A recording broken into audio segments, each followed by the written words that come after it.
लगभग 1 वर्ष पूर्व एक महिला समेत 2 बच्चों की हत्या किए जाने के बाद तीनों शवों को यमुना एक्सप्रेसवे के अलग अलग स्थानों पर फेंके जाने के मामले का पुलिस ने आखिरकार खुलासा कर ही दिया। गौरतलब है कि वर्ष 2021 में दीपावली पर्व से पूर्व पुलिस ने बलदेव नौझील और सुधीर क्षेत्र से गुजर रही यमुना एक्सप्रेसवे 3 अलग अलग स्थानों पर 2 बच्चों और एक महिला का शव बरामद किया था।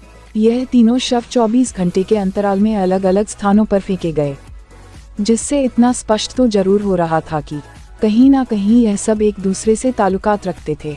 इस मामले में गठित टीम द्वारा मृतकों के फोटो के सहारे उनकी शिनाख्त के प्रयास किए, लेकिन 1 साल बीत जाने पर भी पुलिस के हाथ खाली रहे। एसएसपी अभिषेक यादव ने इस मामले को गंभीरता से संज्ञान लेते हुए इन सिलसिलेवार हत्याओं के खुलासे के लिए टीम गठित की।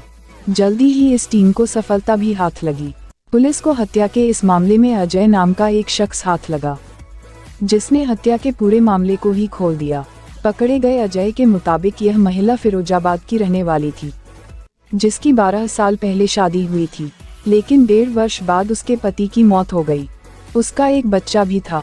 पति की मौत के बाद परिवारजनों ने उसकी शादी भूपेंद्र से करा दी, जिससे एक और बेटा पैदा हुआ।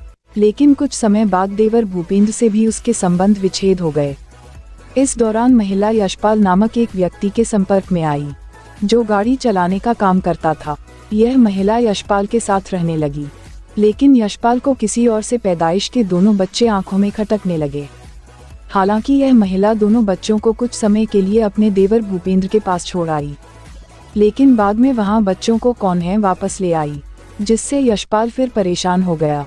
लिहाजा उसने परेशानी को जड़ से खत्म करने की योजना बनाई, जिसके तहत यशपाल अपने दोस्त रवि की गाड़ी में फिरोजाबाद चलने की कहकर महिला और दोनों बच्चों को गाड़ी में बैठा लाया, जहां यशपाल समेत 4 साथियों ने शराब पीने के बाद तीनों की हत्या कर दी और उनका शव अलग अलग स्थानों पर फेंक दिया।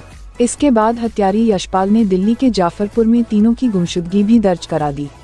फिलहाल पुलिस ने हत्या में शामिल अजय को गिरफ्तार कर लिया है, जबकि मुख्य हत्यारे यशपाल, रवि व एक अन्य की पुलिस को तलाश है। इस मामले को लेकर हुए खुलासे की जानकारी एसएसपी अभिषेक यादव द्वारा पत्रकार वार्ता के दौरान ली गई। क्या खुलासा हुआ और क्या थी पूरी घटना? देखिए, 2 नवंबर 2021 में जनपद मथुरा में एक्सप्रेसवे पे 2 डेड बॉडीज प्राप्त हुई। 4 तारीख में एक महिला की प्राप्त हुई, 2 तारीख में 2 बच्चों की प्राप्त हुई। और ऐसा प्रतीत हो रहा था कि वो आपस में कनेक्टेड हैं। पूरी घटना पूर्णतः ब्लाइंड घटना थी, जिसके संबंध में कोई जानकारी नहीं थी कि वो कौन है, कहाँ के लोग हैं, और उनके पहचान नहीं करा पाए। लगातार साल भर से टीम लगी हुई थी, उसमें विभिन्न टीमें हमारी विभिन्न जगहों पे गई। गुमशुदगियों के आधार पे, मुखबिरी के आधार पे सूचनाओं की टीम लगातार लगी रही। पिछले कुछ महीनों से पुनः दोबारा उसमें टीमें गठित करके प्रयास किया जा रहा था। आज फाइनली उस घटना का अनावरण हुआ। एक बहुत ही सराहनीय कदम है ये, क्योंकि पूर्ण घटना जो थी वो ब्लाइंड थी, किसी प्रकार की कोई जानकारी नहीं थी।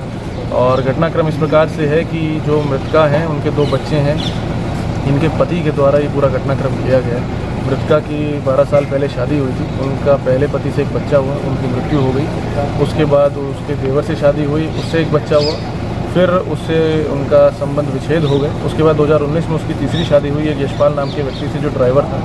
उस घटना में उस शादी के बाद यशपाल के साथ मृतका और उनके 2 बच्चे रहने लगे। लेकिन यशपाल को ये बात पसंद नहीं थी कि भाई जो बच्चे मेरे नहीं हैं, मेरे को उनका भरण पोषण क्यों करना पड़ रहा है। इसी बात पे इनका झगड़ा रहता था। फाइनली 2021 में यशपाल ने ये प्लान किया कि मैं इसको ही सिरे से मिटा देता हूँ। उसके बाद उन्होंने अपने 3 दोस्तों को और प्लानिंग में शामिल किया। अपनी पत्नी को दिल्ली बादली भेजा, बादली से गाड़ी में यशपाल, रवि और अजय रहे। उसके बाद आगे से हरियाणा से इन्होंने अरविंद को उठाया। चारों ने शराब पी। गाड़ी में ही चारों लेके चले महिला और 2 बच्चों को। रास्ते में तीनों का गला घोट दिया और उनको हाईवे पे, एक्सप्रेसवे पे बेसिकली अलग अलग जगहों पे उनकी बॉडी को फेंक दिया। उसके बाद 8 तारीख में जाफरपुर कला द्वारा